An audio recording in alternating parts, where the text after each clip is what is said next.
तो राम भक्ति से किसे शक्ति मिलेगी साल 2024 में, यानी कि अगले साल किसे शक्ति मिलेगी? कौन इस शक्ति से सत्ता पर फिर से विराजमान होगा? यह अपने आप में बड़ा सवाल है और इसी सवाल के इर्द गिर्द आज हमारी चर्चा घूम रही है। तमाम मेहमान हमारे साथ मौजूद हैं। राकेश त्रिपाठी के पास में जाऊंगा तो बहुत बवाल हो जाएगा।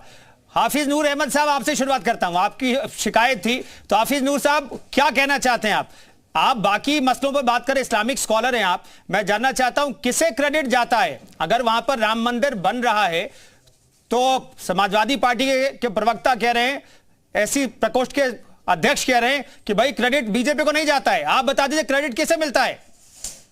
यहाँ क्रेडिट की कोई बात ही नहीं है भाई। यहाँ तो देश की सर्वोच्च अदालत ने, देश के सुप्रीम कोर्ट ने फैसला सुनाया, मंदिर बनना है। किसी की सरकार होती, कांग्रेस की सरकार होती तो कांग्रेस के लोग बनवाते, समाजवादी पार्टी की सरकार होती तो समाजवादी पार्टी के लोग बनवाते। इसमें कोई मुजायका नहीं है। बात यह है कि आस्था को राजनीतिक कोठे पर ला करके जिस तरह से ये लोग बेच रहे हैं, इससे एतराज है हमें। आस्था साहब, शब्दों को थोड़ा सा संयमित तरीके से, ठीक है, आस्था को इस तरीके से शब्दों का इस्तेमाल करके आप उसे बेइज्जती ना करें। सही शब्दों का इस्तेमाल कीजिए हाफिज नूर साहब, मैं इतनी गुजारिश करता हूं कि आप सही शब्दों का इस्तेमाल कीजिए। आस्था को आस्था ही रहने दिया जाए, अकीदत को अकीदत ही रहने दिया जाए, उस पर सियासत ना की जाए, ये मेरी गुजारिश है। हाफिज नूर साहब, ठीक है, तो आप लोग बीजेपी को क्यों कोसते हैं? बीजेपी को आप क्रेडिट नहीं दे रहे तो बीजेपी को आप लोग कोसते क्यों हैं? नहीं, बीजेपी को कोसने की कोई बात नहीं है। हमारी बीजेपी से कोई ऐसी दुश्मनी नहीं है। भारतीय जनता पार्टी ने जो चिंटू पाल रखे गलियों में, चौराहों पे जो रोज मुसलमानों को गालियां देते हैं, मुसलमानों की मजहबी किताब को गालियां देते हैं, मुसलमानों के पैगंबर को गाली देते हैं, तो उन चिंटुओं पर कार्रवाई नहीं होती है। ठीक है, महंत राजू दास कुछ कहना चाह रहे हैं। महंत राजू दास के पास में जाना भी चाह रहा था। महंत राजू दास जी ये कह रहे हैं हाफिज नूर अहमद साहब कि किसी की भी सरकार होती, वो सरकार मंदिर बनवाती, लेकिन क्या दूसरे किसी दल की सरकार होती तो क्या यह संभव हो पाता? राजू दास क्या सोचते हैं? हाफिज नूर का जो बयान है दुर्भाग्यपूर्ण है।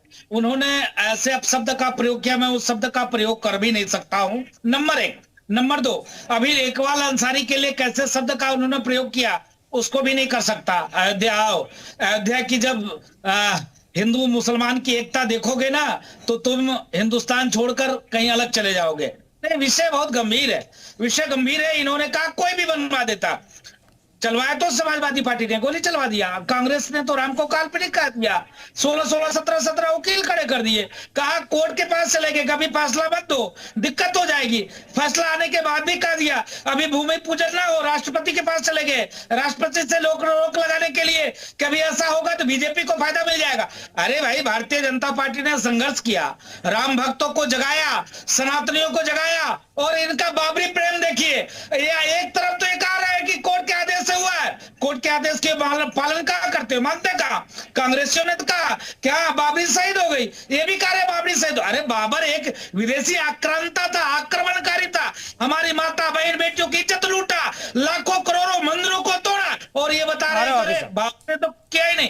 कितने दुर्भाग्य की बात है, ऐसे लोग जिस प्रकार से जहां समाज में जहर घोलते हैं, कोई नहीं बनवा सकता था। भारतीय जनता पार्टी के प्रयास से, राम भक्तों के शहादत से और संघर्ष के बाद राम जन्मभूमि मंदिर निर्माण कार्य चल रहा है। ठीक है, राहुल भारती जी, आपके जो सहयोगी इंडिया गठबंधन के जो मेन लीडर हैं, कांग्रेस के नेता, वो कह रहे हैं कि भाई राम मंदिर पर क्रेडिट लेने की कोशिश हो रही है। तो आखिर ये बीजेपी कोशिश क्यों कर रही है और क्या क्रेडिट मिल जाएगा? ये आपके सबसे बड़े जो कद्दावर सहयोगी इंडिया गठबंधन के, उनके नेता कह रहे हैं कि भाई क्रेडिट लेने की कोशिश करें, लेकिन क्रेडिट मिलने का डर क्यों है विपक्ष में?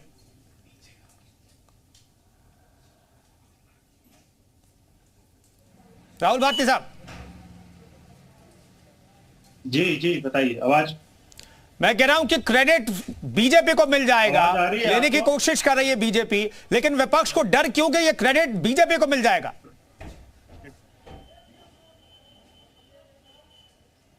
आवाज आ रही है आपको? आ रही है जी, बताइए। मैं कह रहा हूं बीजेपी को क्रेडिट मिल जाएगा, आपको भी लगता है ऐसा क्या राम मंदिर का? नहीं नहीं, देखिए यहाँ आप वापस बात बोल रहा हूँ कि क्रेडिट का कोई मामला नहीं है, लेकिन भारतीय जनता पार्टी जिस तरीके से धार्मिक राजनीति करने की कोशिश कर रही है, आज भारत के तमाम लोग इस चीज को समझने लगे हैं। ये बार बार डबल इंजन के। और मैं पहले तो आपको बता दूं, हमारे जो धर्मगुरु यहाँ पे बैठे हुए हैं, ये बार बार बाबर से बाबरी मस्जिद को जोड़ने की बात ना करें। बाबर का अपना एक इतिहास रहा होगा। बाबरी मस्जिद जो थी, जो वहां पे मुस्लिम समाज के लोगों की जो इबादत करने की जगह थी, वो उनका धार्मिक स्थान है। बार बार बाबर से जोड़ के उसकी बात ना करें। लेकिन मैं आपके माध्यम से एक बात पूछना चाहता हूं अपने भारतीय जनता पार्टी के प्रवक्ता से। आज उत्तर प्रदेश के अंदर हजारों लोग बुखार से मर रहे हैं। इनके पास समय नहीं है उन्हें देखने के लिए, इनके पास समय नहीं है अस्पतालों को देखने के लिए। आज ये लाखों करोड़ों रुपया दिवाली के दिन राम जन्मभूमि पे दीवे जला के खर्च करना चाहते हैं। जब हमारे यहाँ पे कावड़ यात्रा चलती है, उस पे हजारों करोड़ रुपया खर्च कर देते हैं। तो इन्हें समझना पड़ेगा कि अब देश का प्रत्येक नागरिक समझने लगा है, जानने लगा है। वो इनके भारती, मुझे लग रहा है कि आपने राकेश त्रिपाठी के मन की बात कह दी है। राकेश त्रिपाठी जिससे पहले बोलेंगे, लेकिन आप अपनी बात खत्म कीजिए। नहीं, अभी ये जो लोग धार्मिक तौर पे भारत के लोगों को बांटने का काम कर रहे हैं, 2024 के चुनाव में ऐसा बिल्कुल नहीं होने वाला है। और इसका इन्हें क्रेडिट क्या, इन्हें इस बार अभी पता भी चल जाएगा आपको। आपने उपचुनाव देखे होंगे, भी मध्य प्रदेश और राजस्थान का चुनाव है, उसके रिजल्ट आने बाकी हैं। आपको पता चल जाएगा इन्हें कितना क्रेडिट मिलने वाला है उससे। मुझे नहीं लगता इन्हें राम मंदिर के नाम पे कोई क्रेडिट मिलेगा। ठीक है राकेश त्रिपाठी, अब आपकी बारी। देखिए, राहुल भारती ने 3-4 बातें कही हैं, मैं बारी बारी से एक एक सबका जवाब दूंगा। इन्होंने कहा कि पहली बात तो इसका बाबर से कोई सरोकार नहीं है। ये बाबर नहीं तो बाबरी कहां से?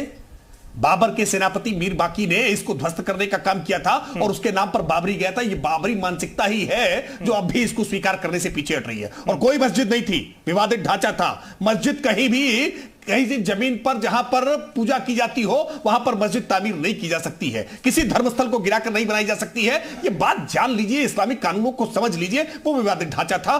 सुप्रीम कोर्ट के निर्णय में भी बार बार, यह इलाहाबाद हाईकोर्ट का फैसला हो या सुप्रीम कोर्ट का फैसला हो, जब फैसलों को एक बार पढ़ेंगे राहुल भारती तो शायद समझ में आएगा। दूसरी बात, आपने कहा कि दीपोत्सव पर पैसा खर्च हो रहा है। अरे ये सैफई महोत्सव पर नग्न नृत्य करा करके ये वहां करोड़ों रुपए फूकने वाले लोग, इनको दीपोत्सव से पीड़ा हो रही है। इनको पीड़ा हो रही है कि क्यों कांवड़ यात्रा में आज जो है हेलीकॉप्टर से फूल बरसाए जा रहे हैं, क्यों उसमें डीजे की अनुमति दी जा रही है, क्यों कांवड़ यात्रा कोई मातम है क्या?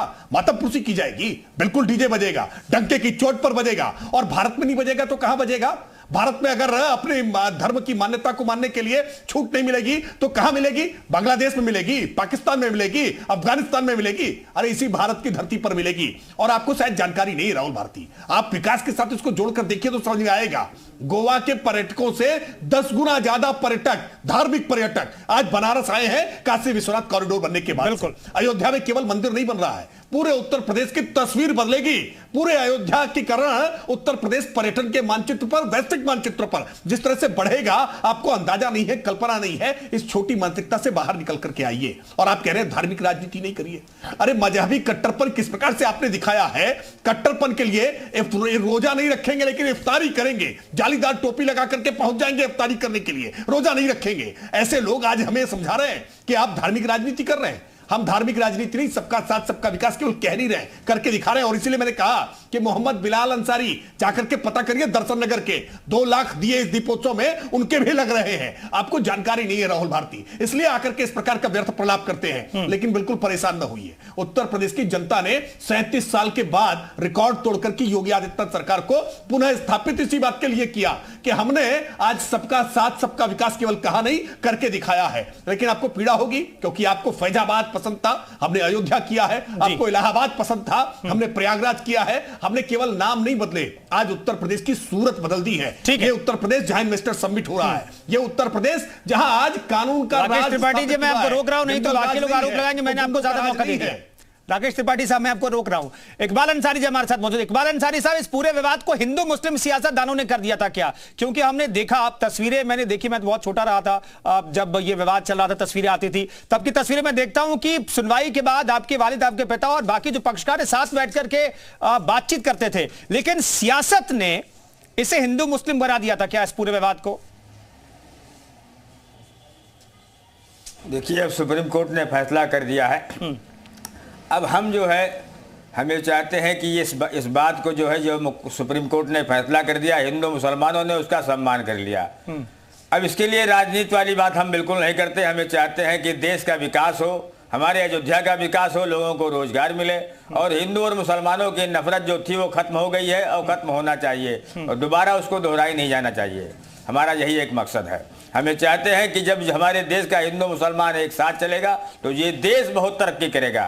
तो हमारी तो यही मानसिकता है। हम अयोध्या नगरी के रहने वाले हैं, इसलिए ये एक समाज है। यहाँ हर धर्म के, हर जात के देवी देवता विराजमान है, हर जात की मंदिरें हैं, हर धर्म के लोगों की देवता यहाँ है। तो हम ये चाहते हैं कि अयोध्या जो लोग आवे वो उनको जो है उनकी परिभाषा अच्छी होनी चाहिए, सोच अच्छी होनी चाहिए और हिंदू मुसलमानों से जब हमारा देश मिला रहेगा तो ये देश हमारा बहुत तरक्की करेगा। हम यही चाहते हैं। हाफिज नूर अहमद कह रहे हैं कि आपने जो बात कही आपको कुछ पता नहीं। इकबाल अंसारी लेकिन अयोध्या के रहने वाले हैं और बाबरी मस्जिद के लिए उनकी 2 पीढ़ियों ने लड़ाई लड़ी। मैं जानना चाहता हूं किसी भी धर्म को जिस चश्मे से हाफिज नूर अहमद साहब देखते हैं वो सच है या गलत है? वो देखिए, ऐसा है, जब सुप्रीम कोर्ट ने फैसला कर दिया तो हम कानून, हमारे देश का कानून है, हम कोई कानून के ऊपर कोई जो है टिप्पणी नहीं करना चाहते। कानून का हमने एक बार सम्मान कर लिया तो कर लिया। जी मयंक राजूदास जी, क्रेडिट की जब बात होती है तो बीजेपी अभी 5 राज्यों के चुनावों में कह रही है कि भाई किसने राम मंदिर बनाने से रोकने का प्रयास किया, किसने गोलियां चलाई, किसने लाठी चलाई और किसने भरमाने और देर करने की बात कही। ये सारे जिक्र हो रहे हैं और जैसे जिक्र होती है और जब पूरी सरकार जब अयोध्या में बैठती है तो राम भक्त क्या प्रफुल्लित हो जाते हैं और उसके साथ हो जाते हैं जो ये सब कर रहे हैं। नहीं, देखिए, मैं पहले आभार व्यक्त करता हूं। मैं फिर कहता हूं, भगवान राम किसी पार्टी के नहीं, किसी दल के नहीं, किसी संप्रदाय के नहीं। भगवान राम की आत्मा कण कण में बसी हुई है। जन जन के मन में उनके प्रति आस्था है, सम्मान है, श्रद्धा है, विश्वास है। कष्ट इस बात की है कि तमाम राजनीतिक दल के लोगों ने राम जी की उस अस्तित्व को नकारने का प्रयास किया, राम भक्तों के ऊपर गोली चलाने का प्रयास किया। वहां पर ये कहा कि नहीं बाबरी मस्जिद पुनः तामील करेंगे, ये कहा कि नहीं वहां पर कॉम्प्लेक्स बना दो। मंदिर क्या देता है? आज देखिए, आज कैबिनेट की जो बैठक थी, आज पूरी कैबिनेट अयोध्या आई थी। पूरी कैबिनेट अयोध्या आने के बाद पहले हनुमानगढ़ी दर्शन, राम जन्मभूमि के बाद विकास कार्य की समीक्षा, कई की योजना, एक नहीं, अयोध्या में जो विकास कार्य चल रहा है, सिर्फ उस विकास कार्य से अयोध्या में रहने वाले, अभी एक मुस्लिम भाई बोल रहे थे इकबाल भाई के बारे में, अरे अयोध्या की खूबसूरती देखोगे तो तुमको जलन होने लग जाएगी। इकबाल भाई गले लगकर मुकदमा लड़ने बाबरी के जाते थे और अभी भी उनके ये लिखा है बाबरी मस्जिद पर चकार, ये नहीं, उन्होंने मिटाया नहीं। ये यहाँ की खूबसूरती, यहाँ के हिंदू मुसलमान एक साथ रहता है। ऐसे लोग जब डिबेट पे बैठते हैं तो जो मुसलमानों को भरमाने का काम करते हैं, अभी त्रिपाठी जी कह रहे थे, बीजेपी के प्रवक्ता, आप देखिए यहाँ एक मुस्लिम भाई है जिनके द्वारा दिया, उनसे दिया ली गई है। तो यहाँ की जो अभी एक संस्था है, उस संस्था ने यहाँ के लोगों को जब वो किया है कि यहाँ जब बाहर से पब्लिक आए उनके साथ कैसा व्यवहार करना चाहिए, तो 250 ठीक है। मेरे पास 30 सेकंड हाफिज नूर जी से मैं खत्म करना चाहता हूं। हाफिज नूर साहब कुछ कहना चाह रहे हैं, जल्दी से सर। एक तरफा देखिए देश में ना ही हिटलर शाही है अभी, ना ही बादशाहत है अभी। एंकर महोदय आप घबराइए नहीं भारतीय जनता पार्टी से कि वो स्पीच देते रहे और हम खाली यहाँ पर बैठे बैठे सुनते रहे। मैं भारतीय जनता पार्टी के प्रवक्ता से गुजारिश करता हूँ, अगर वाकई में अयोध्या का ख्याल रखना चाहते हैं तो दिल्ली और लखनऊ को आप राजधानी हटाइए, अयोध्या को देश की राजधानी घोषित कर दीजिए। मैं सबसे पहला शख्स देश में ये मांग कर रहा हूँ। चिंता मत करो, हो जाएगी, चिंता मत करो, चिंता मत करो, कर दीजिए, चिंता की होगी, चिंता मत करो। संविधान को मानोगे देश बनाओगे, संस्कृति को मानोगे देश बनाओगे, इस्लाम को मानोगे। अब आपने कोई और नई मांग कर दी है अयोध्या को लेकर के, जो आपने बात कही उस पर इकबाल अंसारी साहब ने आपको आईना दिखा दिया। फिलहाल बहुत बहुत धन्यवाद तमाम मेहमानों का चर्चा में शरीक होने के लिए। तो आज